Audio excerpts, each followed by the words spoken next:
হইছে শুনু, আর চটকাইস না রে, চটকায় চটকায় পুরো শেষ করে দিলি তুই। মানে এত চটকাইতে ভালোবাসিস। কি কথা মানে কি চটকেছি? আমার জীবনটারে যেমন চটকাইতেছি, আলুটারে এরকম করে করে চটকাইতেছিস আলুটাকে। খেতে খারাপ করে তো বলবি। বাবা চুপা, মানে একটাও মাটিতে পড়ে না। মাটিতে পড়ে আলু না। সিদ্ধটা দেখ এখনো চটকাইতেছে, দেখ। আশ্চর্য, ভালো করে মেশাবো না। তুই 15 মিনিট ধরে চটকাচ্ছিস, 30 মিনিট হয়ে আর গেল। চটকাস না রে। কাজ করতে ভাল লাগে না। কথা বলছি, ঘটে উল্টে দেবো। ঘটি উল্টে দে।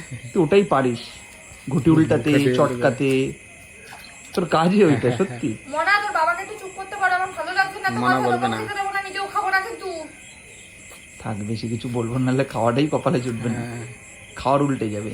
ওই একবার দাও ওখানে, ওই, দাও বাড়বো খাবারটা। দেখেছো বসে আছে কিরকম? বাবা মহারানীকে সব হ্যাঁ, আগিয়ে দিতে দাও, হবে, তারপরে তারপরে আমার খাওয়ার বেরোচ্ছে যোগ্য না, করো। বেরোচ্ছে না। গরমে একটা পাখা পর্যন্ত ঝোলে না ঘরে, গরমটার মধ্যে রেখে তোমার দিয়েছি। পাখা লাগে? আজকে 3টে বছর ধরে পাখা ছাড়া পুরো গরম কালটা কাটিয়ে দিলাম। তুমি যে খেতে কথা এসে। বলো, হ্যাঁ, তাতেই মানুষ হাওয়া খাওয়ার হয়। জন্য কাজ করে, এত যে মানুষ খাটে খাওয়ার জন্য, আর খেতে বসেই আমরা কষ্ট করে। তোমার তো ওই 3 ঘরে বেলা পাখা শুধু থাকে। খাওয়া খাওয়া খাওয়া, খাওয়া।